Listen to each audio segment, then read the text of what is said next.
అవును మీరా గారు, మీరు నా అహల్యని గుళ్ళో చూశానన్నారు కదా, నిజంగా మీరు గుళ్ళో చూసారా లేదా నా అహల్యకి మీకు పరిచయం ఏమైనా ఉందా?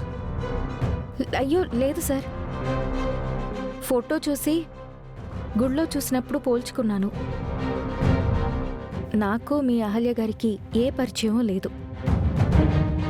మరి పరిచయం లేకుండా ఇంత బాగా ఎలా చేశారండి బాబు? అచ్చన్న అహల్య చేసినట్టే చేశారు.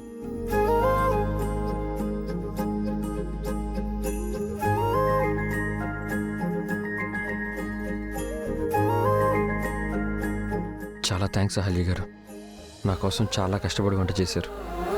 ఇప్పుడు తినాలంటే మీరు మాస్క్ తీయాలి, అప్పుడు మీ మొహం నాకు కనిపిస్తుందని మీ కంగారు. నాకు అర్థమైందిలేండి.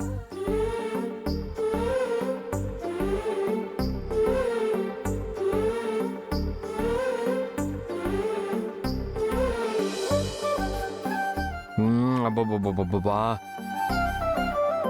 చాలా రోజుల తర్వాత తృప్తిగా భోజనం చేశానండి.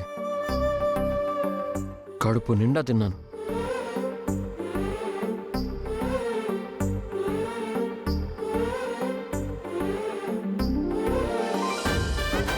సరే అండి, నా భోజనం అయిపోయింది, ఇంక మీరు భోజనం చేయండి.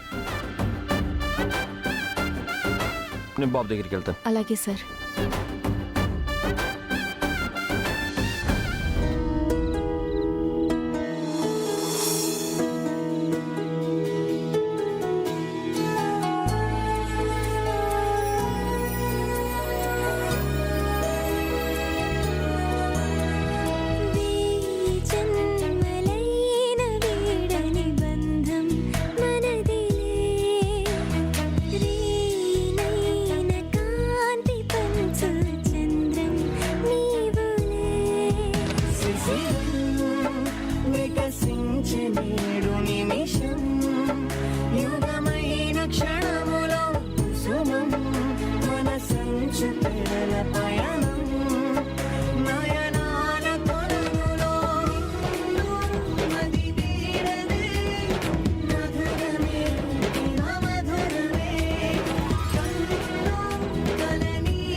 ఈరోజు నా కడుపే కాదు, అహల్య గారి కడుపు కూడా సంతృప్తిగా నిండుతుంది.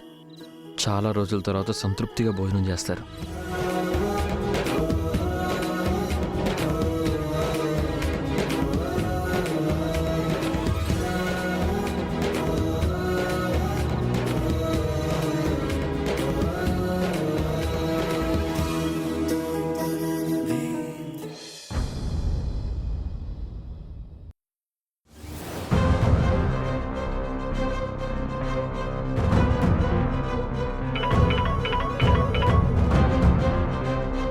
ఏంటి అదితి, ఈ టైంలో ఫోన్ చేశావు? ఎక్కడున్నారు బామ్మగారు? నీకు చెప్పాను కదా, మేమందరం ఒక ఫంక్షన్కి వచ్చాం. మీ పక్కన అర్జునన్నయ్య సుభద్ర వదిన ఉన్నారామా? లేరమ్మా, నేను పక్కకొచ్చి మాట్లాడుతున్నాను. ఎందుకలా అడుగుతున్నావు? మీకొక ఇంపార్టెంట్ విషయం చెప్పాలని ఫోన్ చేశాను బామ్మగారు. ఏంటి అదితి ఆ విషయం? మీరేమో అందరూ ఫంక్షన్కి వెళ్లారు, ఇంట్లో గౌతమ్ ఒక్కడే ఉన్నాడు. అవును, వాణ్ణి కూడా రమ్మన్నాం, కానీ వాడు బాబున్నాడని రాను అన్నాడు. మీ మనబడికి తోడుగా ఆ నర్సు వచ్చింది బామ్మగారు.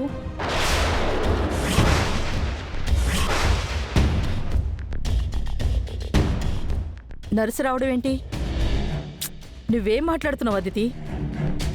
ఎలాగూ మీరు ఇంట్లో లేరు, గౌతమ్ ఒక్కడే ఇంట్లో ఉన్నాడు. గౌతమ్ని వల్లో వేసుకోవడానికి ఇదే రైట్ టైం అని ఆ నర్సు వయ్యారంగా ఇంటికొచ్చినట్టుందమ్మా. ఆ నర్సుకి మన గౌతమ్ మీద కన్ను పడింది బామ్మగారు.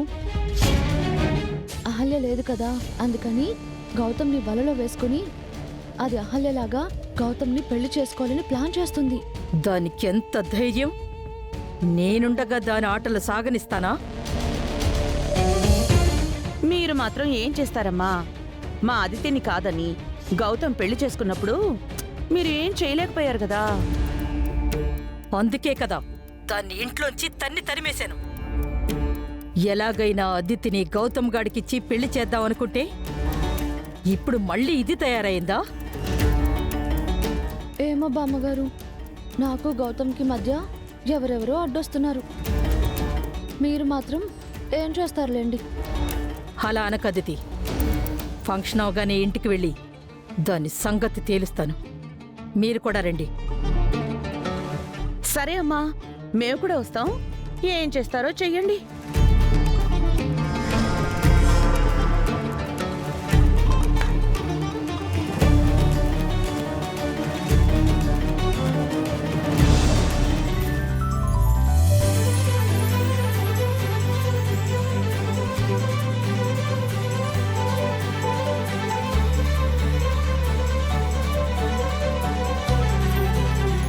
బాగా లేట్ అయిపోయిందండి, ఇంక నేను బయలుదేరుతాను. అహల్య గారిని ఎలాగైనా ఆపాలి. ఈరోజు ఇక్కడే ఉండేలా చేయాలి. అదేంటండి, అప్పుడే వెళ్ళిపోతారా? అప్పుడే ఏంటండి, నేను వచ్చి చాలాసేపు అవుతోంది, వెళ్ళాలి. అది కాదండి, బాబు ఇంకా మేల్కొనే ఉన్నాడు. మీరు అలా వెళ్ళగానే బాబు ఏడ్చాడు అనుకోండి, మళ్ళీ నేను మీకు ఫోన్ చేస్తాను. మళ్ళీ మీరు పరిగెత్తుకుంటూ రావాల్సి వస్తుంది. అవును సార్, అది నిజమే. మరి నేను ఇప్పుడు ఏం చేయాలి? ఏం చేయాలని నన్ను అడుగుతానేంటండి? బాబు నిద్రపోయాక మీరు వెళ్ళండి. సరే అండి.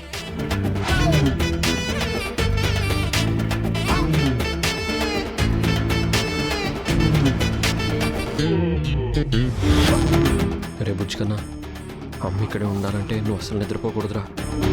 సారీరా, నా స్వార్థం కోసం అడుగుతున్నాను. అలాగే చక్కగా అమ్మతో ఆడుకుంటూ ఉండు.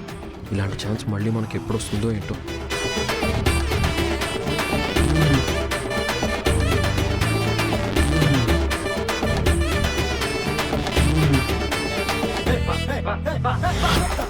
ఏంటి, బాబు ఇంకా నిద్రపోవట్లేదు? ఏంటండి, బాబు ఇంకా నిద్రపోలేదు అనుకుంటున్నారా? ఈరోజేంటో బాబు చక్కగా ఆడుకుంటున్నాడు. మీరు ఓ పని చేయండి, జోలపాట పాడండి, బాబు నిద్రపోతాడు. అప్పుడు పాడారు కదా. నేనెప్పుడు పాడానండి? సారీ, అప్పుడు పాడింది మీరు కాదు కదా, నా అహల్య పాడింది. సరే అండి, నేను జోలపాట పాడి బాబుని నిద్రపుచ్చుతాను.